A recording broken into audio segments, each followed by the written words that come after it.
Hello, Kim, Danny, Cade, Julia. We've got people that are continuing to pop on, so we'll give it another minute here before we start. Looks like we've got folks logging in from all over the place. Welcome, everybody. Wow, including Nari Kim, who I know is in Vienna. International Christian School of Vienna, so great. Can't even imagine what time it is right now. I think it's the middle of the night. All right, well, I think we'll go ahead and get started. We've got a good group on the line and more folks that will be joining us, but I'm gonna go ahead and kick us off. We are recording this today, so we will be able to send this to folks as a follow-up. I want you to know that today's webinar stems from some conversations that we've been having at Total Advancement Solutions with different Christian school leaders around the country who were asking, what do we do now in this pandemic? What's changed related to fundraising? Do our donors still want to hear from us? And how do they want to hear from us? And how often? What in the world do we do with all of our amazing events that we had planned? What do we do with those? As Christian organizations, is there anything different that we should be doing? So we have invited a few people that I'm just delighted to have here to talk to us. They're leaders that are doing this and they're in the field and they're going to tell us what they're learning. And you will all have a chance to ask questions of them as well at the end. So I'm excited about that. I'm going to let them introduce themselves, but I will start by introducing myself. I'm Jennifer Perot, and I'm a senior generosity strategist with Generis Partners, Total Advancement Solutions, and I have been working with Christian organizations to help them raise resources for ministry for a number of years, and it's a great privilege to be here. So hosting with me today is Kim. Can you introduce yourself? Hi, I'm Kim Jennings, and following some work in set design in the theater and then in public relations, I entered the awesome world of fundraising. I was working at Wheaton College in Illinois, which I loved. And then after leaving Wheaton, I had the honor of helping raise millions of dollars for some amazing schools who are developing tomorrow's leaders. And I've had the privilege of working with everyone from age 2 to grade 12. So that's been a lot of fun. And currently I am the Director of Parent Giving and Engagement at Boston College High School, which is in Boston. And it is a Jesuit Catholic school for 1,400 boys from all over Boston, grades 7 through 12. Great. Julia. Hello, I'm Julia Vinstra. I'm with Des Moines Christian School. I have been with Des Moines Christian School now for over 20 years, and my current position is Director of Advancement. And prior to that, I was in public accounting and also spent several years with a fulfillment company, which gave me great insight to customer service. Des Moines Christian School is located in Des Moines, Iowa, in the center of the United States, and we serve 1,150 students in early education through grade 12. Great. Danny? Hi, my name is Danny Tao. I'm the Director of Development at Boston Trinity Academy. I've been there for about 8 years now. And Boston Trinity Academy is located in the city of Boston. It's a small private Christian school, co-ed, grades 6 through 12. We're pretty small, about 235 students. And there's a lot of great things about the school that make it really special and distinct. One of them is that we're the only non-denominational Christian secondary school in the city of Boston. So if you're to take out all the Catholic schools, we're the only Christian school here in the city of Boston. So we really fulfill a huge gap for Christian education here in the city. But the other thing that is really near and dear to all of our hearts is our commitment to social justice. And it's really deeply embedded in our mission statement. So we are really committed to ensuring that any promising student, regardless of their racial or socioeconomic background, can receive a first-rate Christian education And so to that end, we give out about $1.8 million to 60% of our students every single year. So it makes a lot of work for the development team, but we are more than happy to do it because it is such an exciting mission. And if you were to be here, it's like the kingdom of God, seeing rich and poor, Black, white, Asian, Latino here. It has made us the most diverse private high school in Massachusetts. I think we just got edged out this year, so we're the second most diverse in New England. Someone in Hartford, some school in Hartford beat us out. The 13th most diverse school in the United States. So it just kind of gives you a snapshot of an understanding of just how diverse our school is and how wonderful it is to be in that environment at our school. Thank you, Danny. Cade. Great, thanks, Jen. I'm Cade Lambert, and I work at Des Moines Christian School with Julia. So I think between us, we have a pretty long running tenure. This is my finishing my 11th year at Des Moines Christian total. I've been head of school here for 4 years and total head of school for 9 years. And so love the development part of my job. Might be a little bit strange from a head of school standpoint, but I do really enjoy that, enjoy working with Julia and just the opportunity to leverage major gifts especially. And of course, that's been impacted differently during this time. And so, yeah, just excited to see or to hear and talk about what God's doing here through our work. Great. Thank you. What a great lineup. I forgot to say that I'm in Seattle, Washington, so I'm balancing us out on the other coast over here. I'm going to let Kim begin asking some questions, but first I'm going to launch a poll for our panelists. So you can see there that we want to know enrollment size of your school. So you see people starting to weigh in on that. We'll give that a second.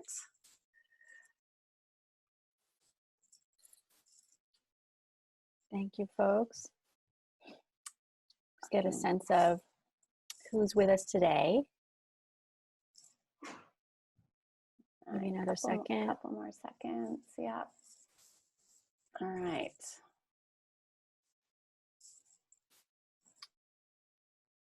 Okay, great. Can you see that? Pretty much spread pretty evenly across the four. Yeah. So that's good. Excellent. Okay, great. Okay. And then we have a second poll. Yep, another question. Yep.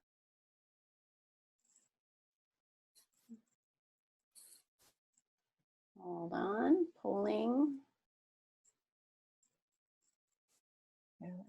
All right, I'm having trouble with the second poll, so why don't you jump on in? We'll keep Kim, with on our moving. first question. Yep. That sounds good. So, so panelists, if you could, we'll start here. Let me close this out so I can see. Okay, great. Why don't we start with this? Describe briefly for us what immediate changes you made to your fundraising operations in March when the pandemic really began to take effect. And why don't we start with Des Moines Christian? You guys want to start with that one? Oh, It just launched a second poll, so That's you can good. go ahead. Yep, I figured it out. Okay. Sorry, pause. Well, no, that's okay. Folks can, yeah, let's give Answer. people just a second because we do want to see really what the big concerns are here today. So we make sure we respond to those. We'll get back to you in just half a second, Julia. Yep. Okay, this is good. Seeing some trends here. Good. Yep.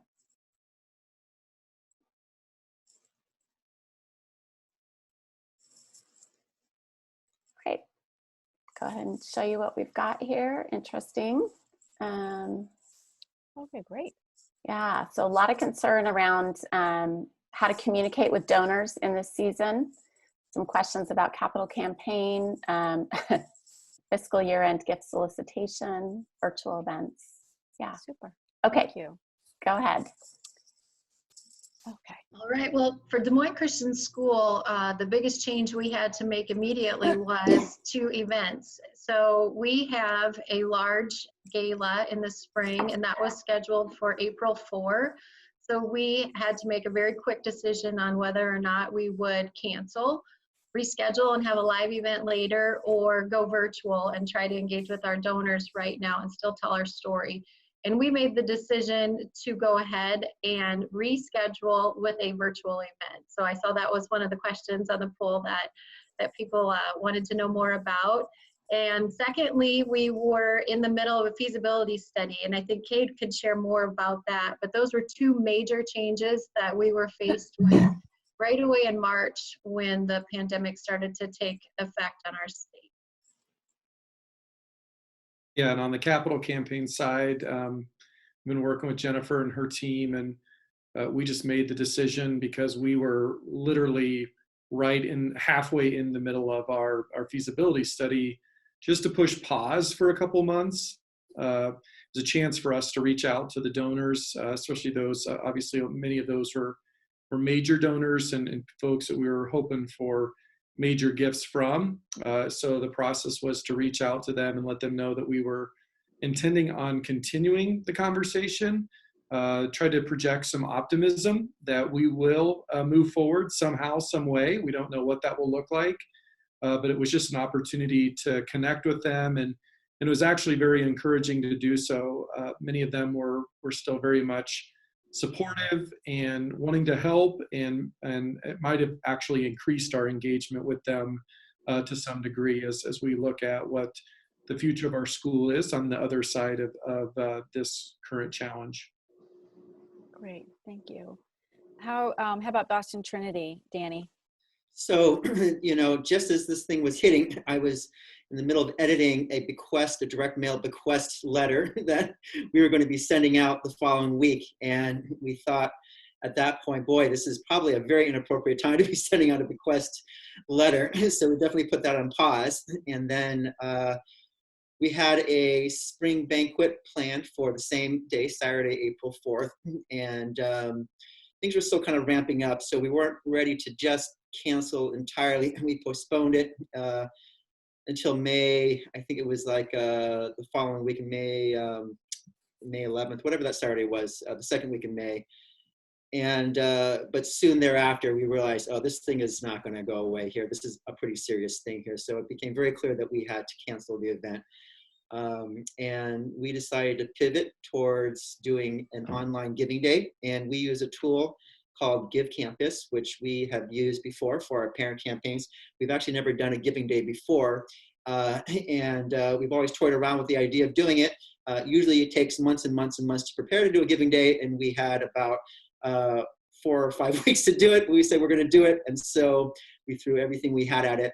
And that's what we did. Awesome. Thanks. And so for your schools, have you been actively fundraising then, it sounds like there's been things going on, various programming. So when you were doing this fundraising, has it been anything specifically related to COVID-19? Anything specifically earmarked for some sort of relief related to that? And if so, what did that look like? Why don't we start with Danny?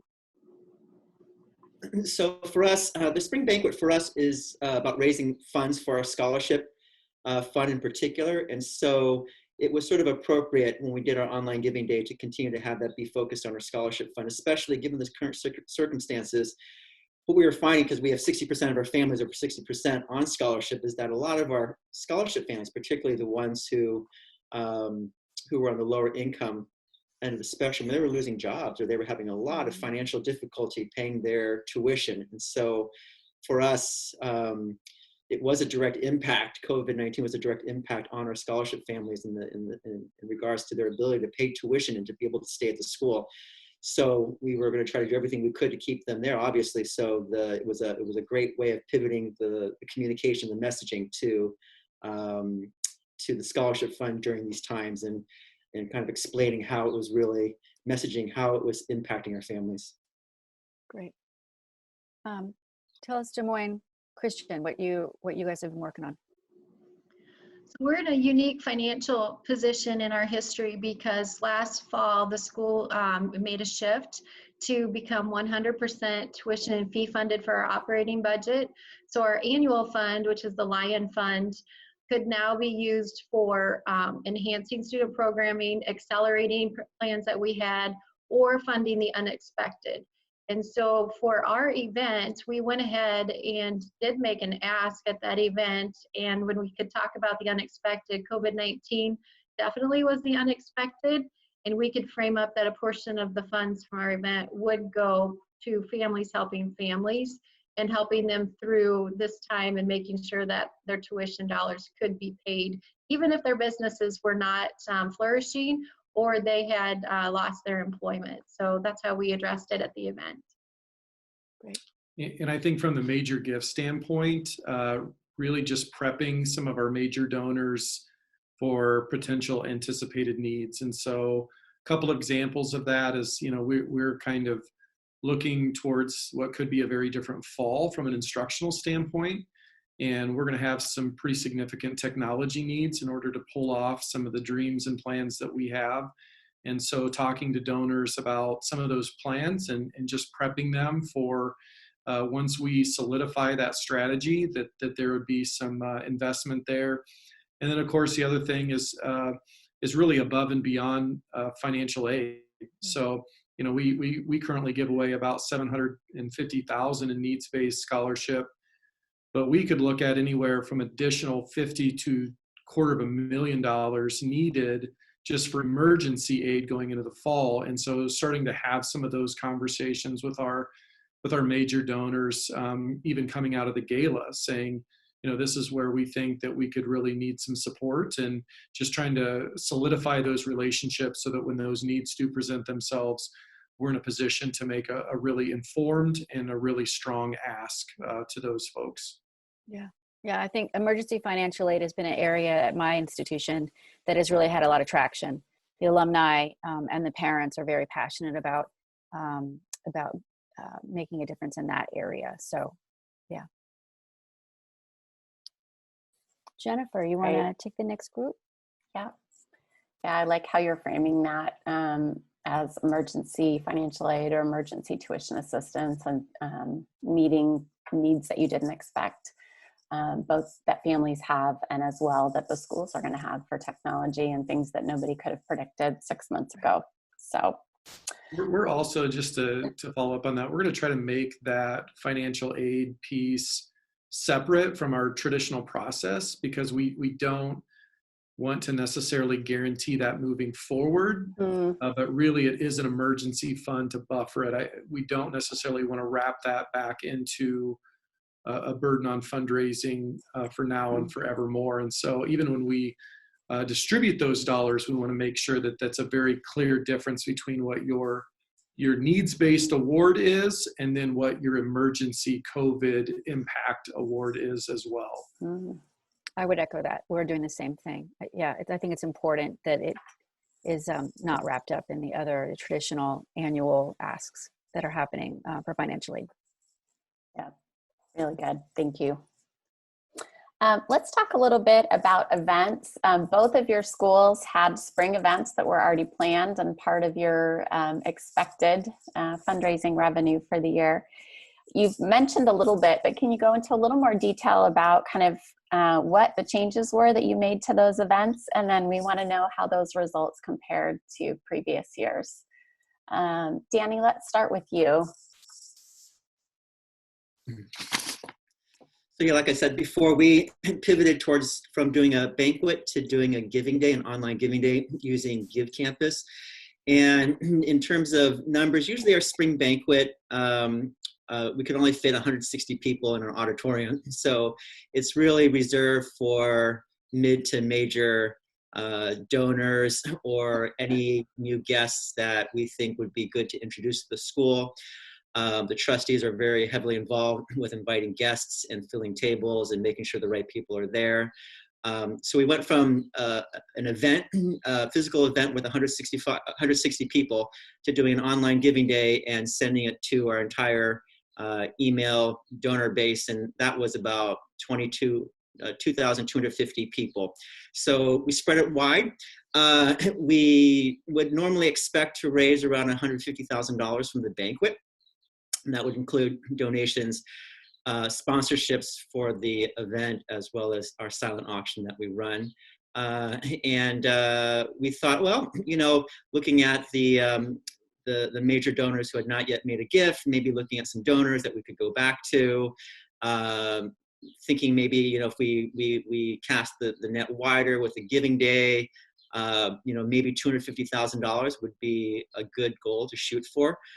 We just had our giving day last Thursday, May 7th, and we were just completely blown away. We raised over $373,000 during that giving day. So yay!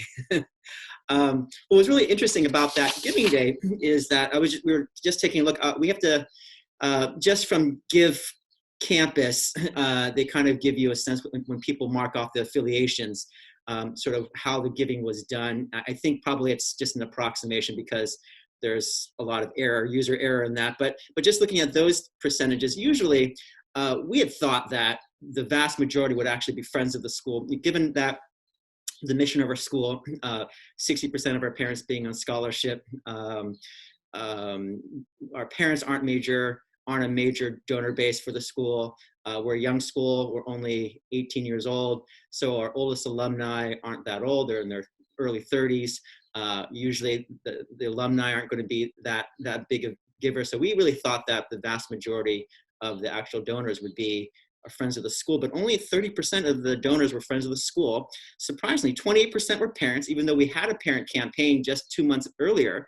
75% of our parents made a gift, which was great, we thought, and but they still came back and made another gift. 15% of our alumni made a gift. Usually that's about our alumni giving rate, so we'll have to see and dig down to see how many new alumni donors those were. 14% were alumni parents. 12% were faculty and staff. We actually are in this amazing, enviable position where 100% of our faculty and staff make a gift to the school. And so I thought, you know, they're not going to make another gift. They're already making a gift, but 12% made a gift. And this was the most surprising. We weren't even targeting our students. And we didn't email our students. We purposely did not email our students. And they were just looking at things on social media. And 5%, we had about 300 donors. So 5%, 15 of our donors or so were students. And that was really surprising. And I think one of the lessons we learned is that, you know, this is a terrible situation that we're in. It's an awful, awful crisis that's unprecedented. But there's also an amazing opportunity here because a lot of people are really struggling to figure out how they can help out in a really tangible way because they just see this huge crisis and they feel out of control. And what can I help out with? I want to figure out how I can help out with it. And so giving them a cause that they can really believe in really was so effective because everyone really wanted to be a part of the solution. And so we saw that across the board on all our constituent groups. So I couldn't be more prouder of our school and our community. Excellent. Thank you, Danny. Des Moines Christian, tell us about how you pivoted your spring event.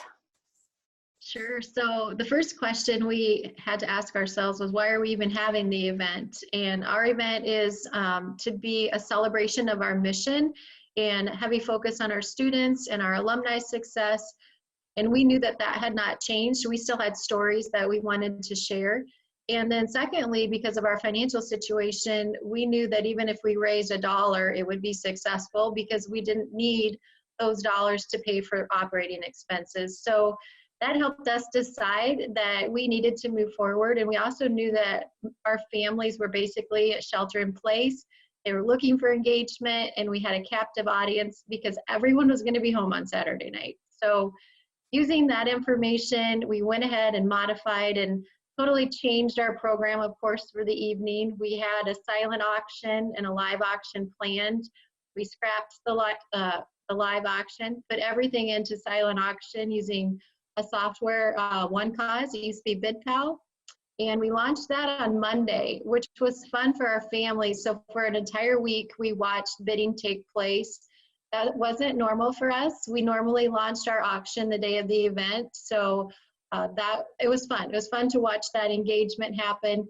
The overall program, we shortened to 30 minutes. We started to pre-record several segments of the night and save only a small part for live. And of course, we couldn't eat together. And so what we decided to do was promote family-owned restaurants and really do a push on social media that we would love for you to support our own DMC families by eating carry out from their restaurants or another small business. And that was successful. We had a lot of tag-ins on that. We threw out a lot of questions on Facebook that night, and really we could see that level of engagement was exciting for people. You might notice that Mr. Lambert has a mustache. There were a lot of questions about that. He's saving that for when we can go back on campus. But we tried to create a fun night, short, 30 minutes long. We ended with an ask, and we really framed it up that we knew that some families just were not in a position to participate, and you should not feel bad about that. But if you are, that we're here to help each other. Families helping families. We can help each other through emergency tuition assistance, things that the school needs, and still accelerate our programming. And our financial goal for that night was to raise $250,000.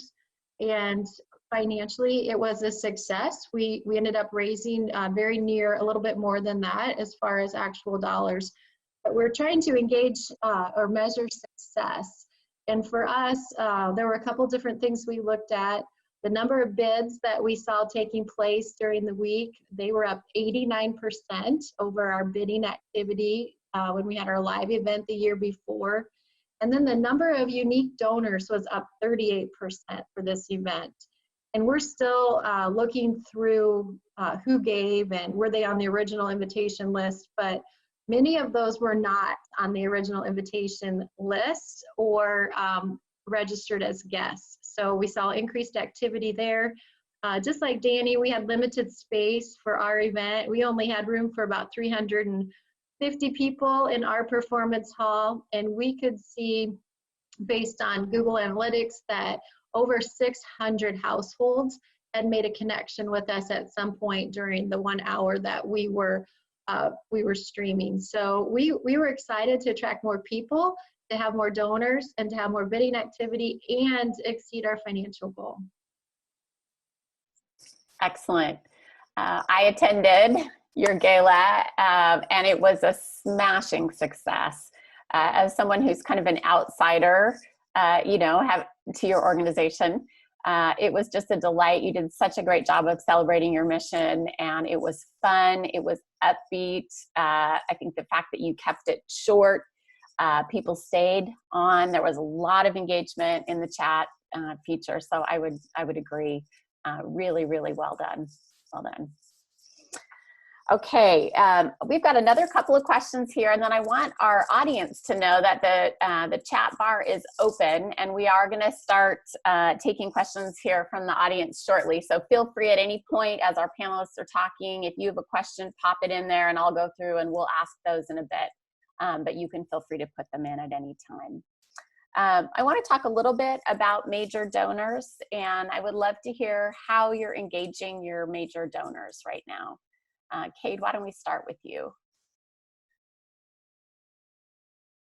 Yeah, I mean, I think if you have been listening to anybody over the last couple of months, just reaching out, connecting, seeing how they're doing, having a chance to share about what you're doing with the school.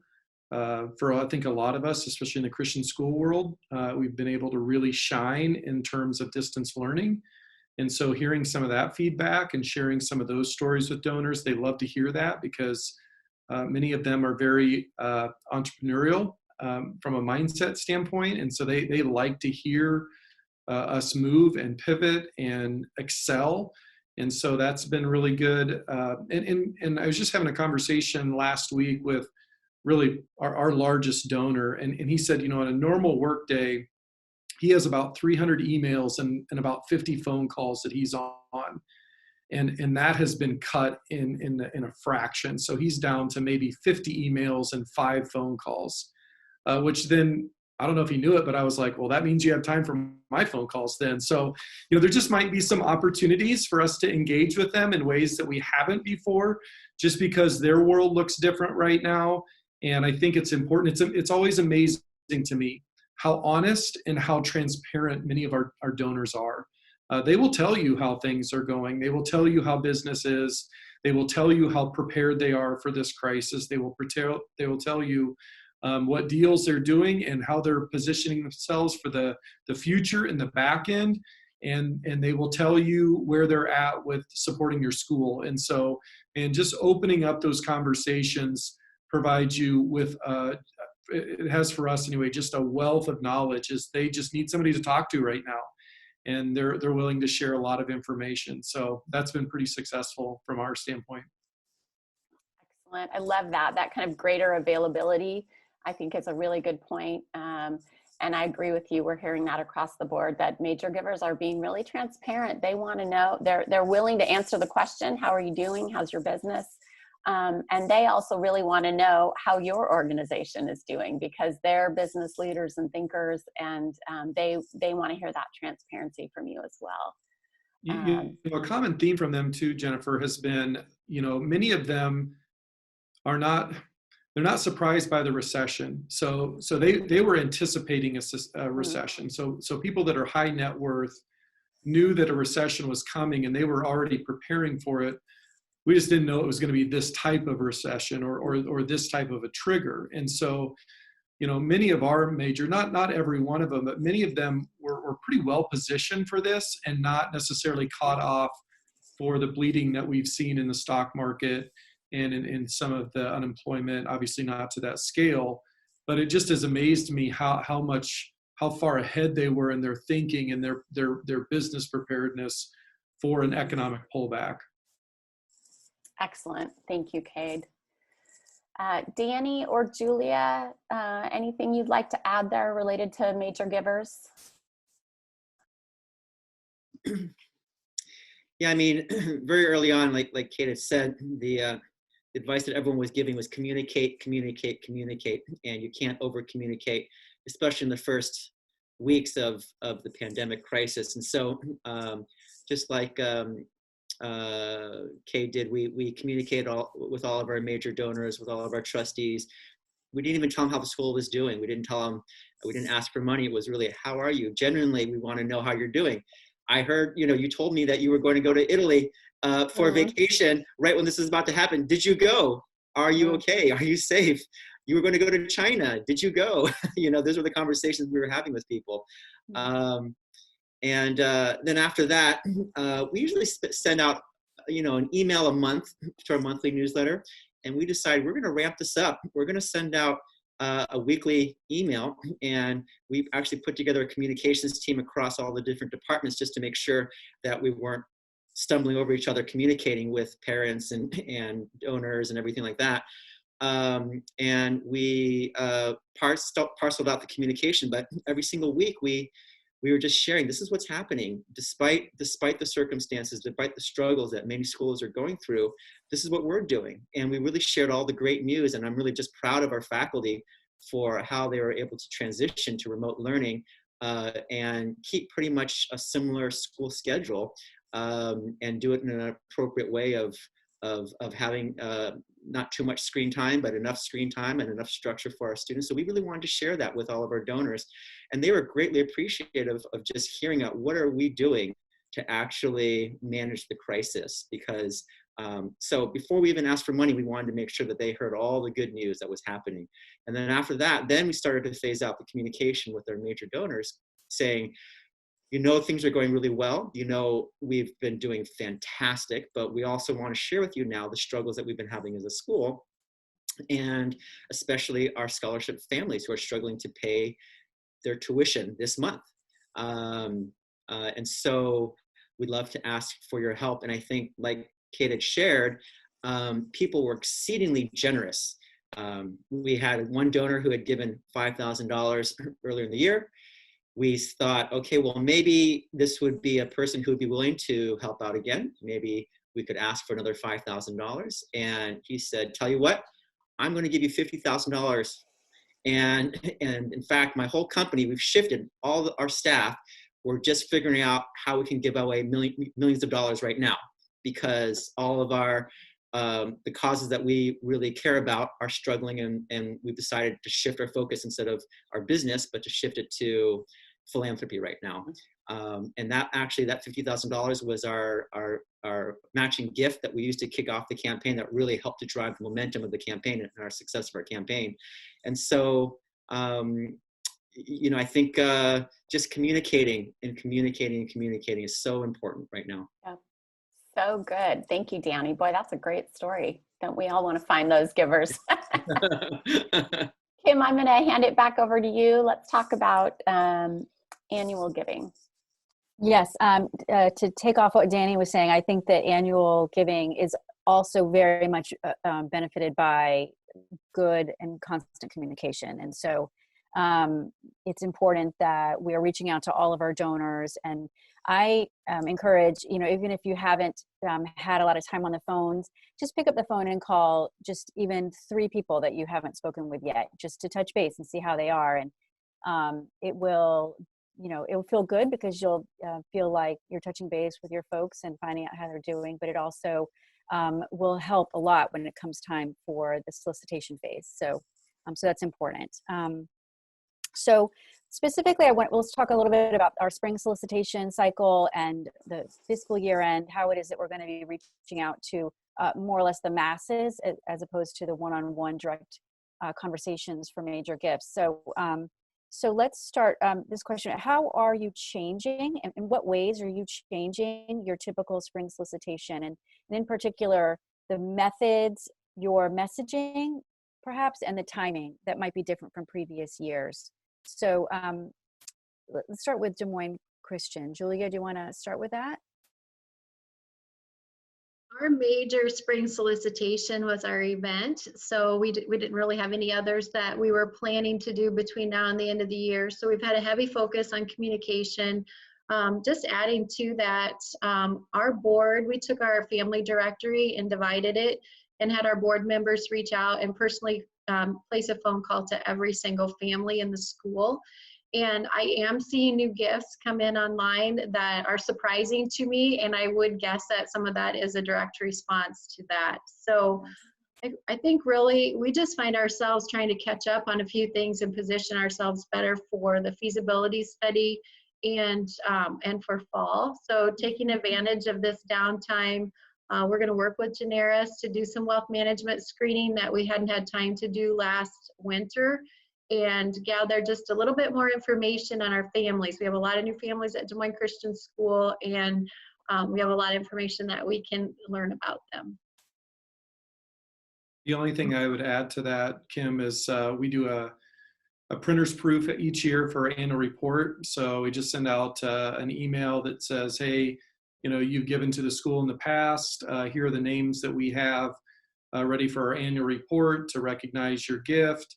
That's a subtle way for us. So if you haven't made a gift in this fiscal year, that you have an opportunity to do that. And, I think the one thing I might consider doing differently with that is a little bit more of a narrative to begin on how important philanthropy has been, especially during this time, and how people's generosity and their faith with their own financial circumstances and giving above and beyond, and making sure that our families are taking care of our families is making an impact. So we may add a little bit more narrative to that, but we will continue to run our printer's proof in the beginning of June.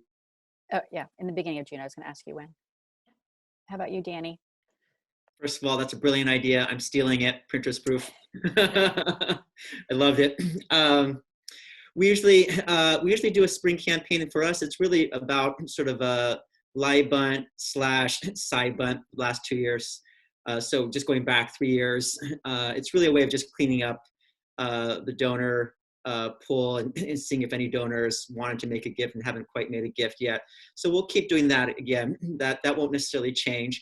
What was interesting is that one of our team members attended a really great webinar on bequests. And one of the things they said, actually, now is the time to actually be talking about bequests and making a bequest appeal, to not wait, because across the whole world, inquiries of wills has gone up. So one online will service said that they have had a 143% increase in inquiries about creating a will. And a lot of lawyers are saying that they've seen a 60 to 80% increase in the number of people who are updating or want to create a will. So actually right now is the perfect time to be doing a bequest appeal. So we're going to be planning on doing a bequest appeal now while we can still take advantage of the fact that people are trying to think about their will now, because this is the time that you want to do it when they're actually creating a will or amending their will. But another great thing that they said that I wanted to share is they said, don't ignore the current circumstances. You can't not talk about the pandemic and how it's impacting you or the people that, or your donors. And so you have to be very, you have to communicate your messaging in a way that acknowledges that and weaves your message and dovetails your message in a really appropriate way. One of our team members received an appeal, a direct mail appeal, and it was as if they had just written the letter 3 months ago and decided not to change it and mailed it. And there was nothing. And she thought, what in the world? They haven't said anything about this current crisis. And then she looked on the envelope, and on the envelope it said, you know, please give during this crisis or something. It was like a really small thing that she even missed the first time. And that's not what we want to do. You want to make sure that you address what's going on, but also make sure that your message and your mission connects to the current situation, how it's impacting you, and why this is a really important time either to make an annual gift or to include your school or our school in your estate planning. There's a great points, Danny, and absolutely true. There's a lot of folks in need out there, a lot of organizations on the front lines, and a lot of people doing a lot of really great things. But that doesn't necessarily, it doesn't mean that the need for our schools is less important in terms of we do need to raise a certain amount of money in order to continue our mission, and that's important. And so we shouldn't shy away from that. It's just about being really sensitive in the way that we approach it. And so, yes, I echo that. For my institution, our spring solicitation is starting to roll out, segmented by alumni and parents and so forth. And the letters are very sensitively written, I think, and talk about the pandemic, but also they say, you know, some folks are just not able to join us, and that's okay. But for those of you who can stand with us in this and really make, help us make the mission possible, that would be really an important thing to do. So let's not shy away from that, even though it may feel uncomfortable right now, pivoting from the caring for our donors to the actual business of asking for money. But it's important that we do it. Jennifer, do you have any questions that you'd like to approach? I just wanted to say one more thing too about annual giving in the spring. One school that I'm working with is doing such a good job of messaging their spring appeal by talking about the importance of keeping their community together. And, you know, that sort of families helping families. And again, it fits with what you all are saying. Some are able to give more right now. Some are really in need right now, but we love our community. And when we open our doors back up in the fall or virtually open our doors, we want all of our people to still be here, which I think has been a really compelling way for them to do that. So really good input. So we want to open it up for some questions from the audience. The chat bar is open, so please go ahead and throw some questions over there. The first question from Jennifer, nice name. We start working on our fall auction over the summer. Do you think we will be able to solicit for items during this time? And then she said, Julia, you probably already had all of your auction items, correct? So we actually didn't have all of our auction items when we made our change, and I don't think you'll have any problem finding new items, but our focus this year was providing things to families that you can't buy.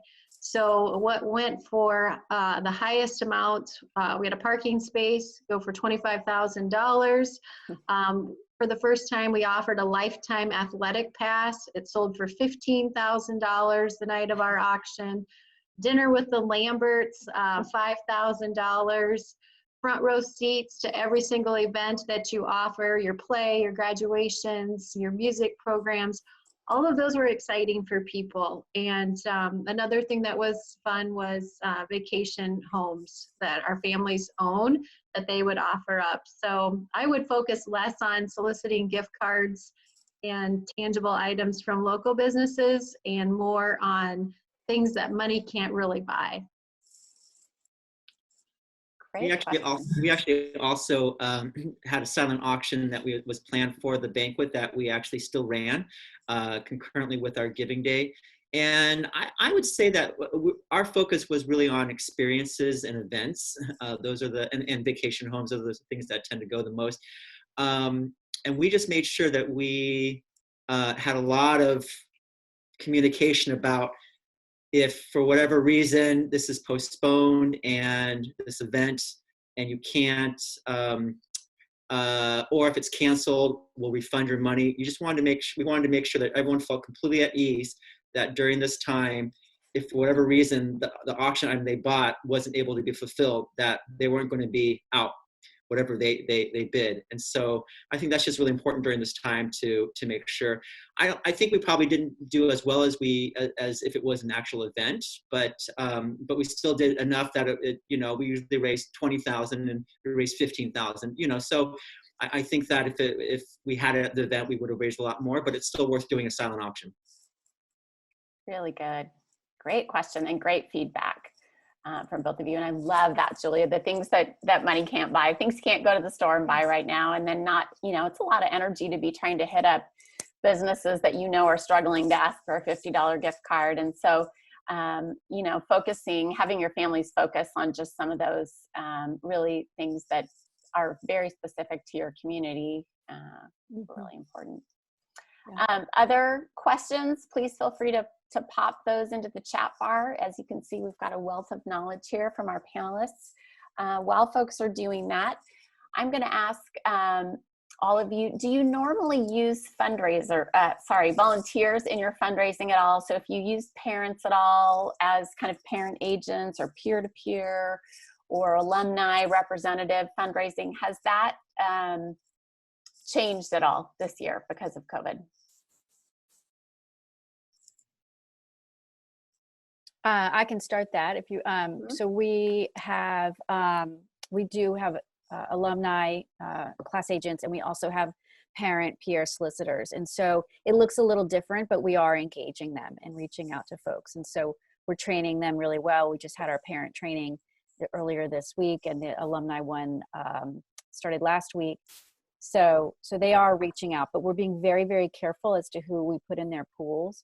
So not putting them in a position for a parent, for example, a parent calling up to ask someone for a donation when that, family just lost their job or some, doing our best to try to prepare and set our callers up for success. But in terms of replication and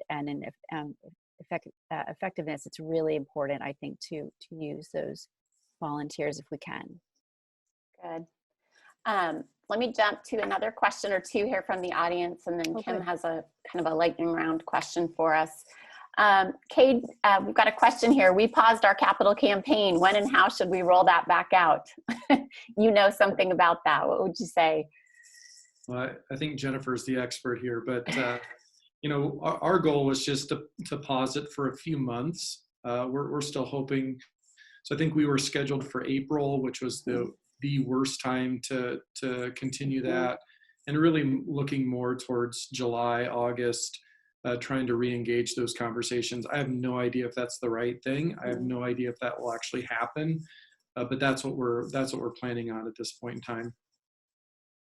Yeah, what I would add to that is, what we're telling people is, the start date or the restart date for your campaign might change, but the preparation can still be happening right now. I think even potentially feasibility interviews can pick back up when the time feels right. Thinking about sort of a theme and how you are going to use those resources, maybe particularly in light of COVID.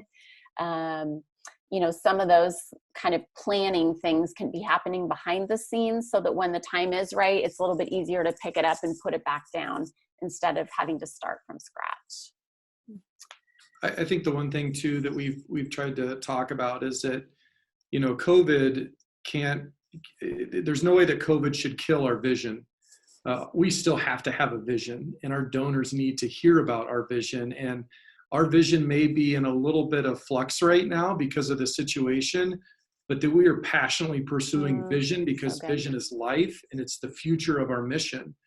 And I think that's where our capital campaign donors give to, not necessarily just the now, but they're giving a multi-generational gift for the future, the mission of the school. And we still desperately need vision. And so this has not put a pause on vision. It has put a pause on execution of that or the plan or adjustments to that. But vision has to still live strong in our schools. So good, Kate. I'm such a big believer that mission and vision are primary. If you don't have that in place, you can't raise money. So that's really good. Mission and vision not on hold. One more question here from Eddie, and then I'm going to toss it over to Kim. I've got a question that came up in the Q&A bar. Kind of a twofold question, but around transparency and communication, and maybe particularly, how are you planning to communicate the ramifications of this crisis on your school's finances if there's a drop in enrollment, or what you're thinking about communicating if the news is challenging in the months to come? Anybody want to speak to that? Well, that's not a very bright topic, but I'll take a stab at it. 2 questions though. Yeah. And again, I'm going to take this from a major donor perspective. I'm pretty transparent with our major donors. I'll talk dollar amounts. It's not that I show them our budget or show them a spreadsheet, but I'll talk dollar amounts, I'll talk needs, I'll talk deficits, just so that they feel like they're in the loop. And so I'm pretty transparent when it comes to that. I think the challenge with development is always showing hope. And so even when there is things or deficits or drops in enrollment, we have to balance that out by the mission and what's happening, and that there's effectiveness there. And so, I think that's just, we have to carefully craft those messages. I don't like to do those in mass very often. And so I wouldn't do that unless I had to, but certainly in those kind of one-on-one conversations with donors, I'm pretty transparent about where they're at. And many of them just want to hear it. Like they're pretty straight shooters, a lot of them, and they didn't get to where they're at by beating around the bush a lot. And so sometimes just the brutal facts and truth are what are motivating to them as well. Excellent, Cade. Thank you. I'm going to hand the reins over to Kim, who has a good kind of a last question for us before we wrap up. And then I've got a couple good things to tell you at the very end. Go ahead, Kim. So just in this end here, I want to do what we call a one thing round, kind of a lightning round. And just so we'll just do a round robin about what are the one thing. So what is the one thing, we'll just start with Danny and then go around that way. What is the one thing a shop of any size could do right now to help maximize their retention of donors who gave last year but haven't yet this year? I would say communicate, and communicate through many different channels, whether it's calling, texting, emailing, creating videos, social media. You want to just be communicating very frequently right now and very personally, both individually and in mass communications. Great. Do you mind? I was going to say call and connect and just ask how they're doing, whether it's their family or their business. So same as Danny. Kate, anything to add? I'd just say mission. We're not the financial results school. We're not the growing school. We're not the fundraising school. We are the mission effectiveness school. And so as many stories around that as possible, how your mission has continued. Mission. Excellent. What is the one thing a school could do before school officially ends that would help maximize fundraising efforts among parents before fiscal year end? I'm going to start with Julia on this one. I would say connect with the class of 2020's parents. They are your newest alum parents, and their experience this last 90 days is what they're going to always remember. So reaching out to them and caring about them and just making that connection, I think will pay off over their lifetime. I would say if you haven't planned on doing a campaign, a giving day, a direct mail appeal, you should do something before the fiscal year is over. Right now, like I said before, it's a terrible time, but it's also an opportunity to take advantage of a moment in time where people are looking for ways to help out. And so doing something, even if it's not perfectly executed, as long as it's sincere and sensitively done, I think will be very effective. As a friend of mine just posted on Facebook, he was watching American Idol. He says, American Idol be like karaoke in a dive bar right now. And there's just an expectation that things aren't going to look as pretty and be as great as they normally would be. So don't obsess over perfection, but just focus on mission and message and get something out. And I'm going to be redundant. It's mission, mission, mission. And, you know, telling the stories of how your mission has been effective. I mean, we have all worked tremendously hard to maintain some continuous learning, and we've seen some amazing results from that. And we can't take it for granted that everybody knows that, or that frankly everybody's experienced that. And so as many stories as we can tell as we wrap up the year of how your mission has delivered on the tuition dollars, on the giving, whatever it is, that there are results, there are real results, and that God is moving and working and active in the mission of our schools. Great, thank you. So last one thing that you are taking from this COVID-19 experience that will make your fundraising program stronger in the future. I'm gonna grab that first, Danny. Sure, I think maybe two things. One, the first thing is that it's just really reinforced to me how effective, the most effective way of raising money is really going to come down to a personal conversation with another person, either on the phone or text or email. You just need to contact people. Mass communications only get you so far. It's that personal ask, that personal sharing of stories, that personal sharing of the mission and the vision, like Kate said, that's really important. So, but for us, what was really interesting was just the engagement that our students had with this Giving Day. And it really made us realize how much more we should be doing and even if we're not making direct asks to our students, but really engaging our students, because they're marinating in this culture of philanthropy and generosity and the mission of the school, so that when they graduate, they will be even more hopefully engaged with giving back to the school.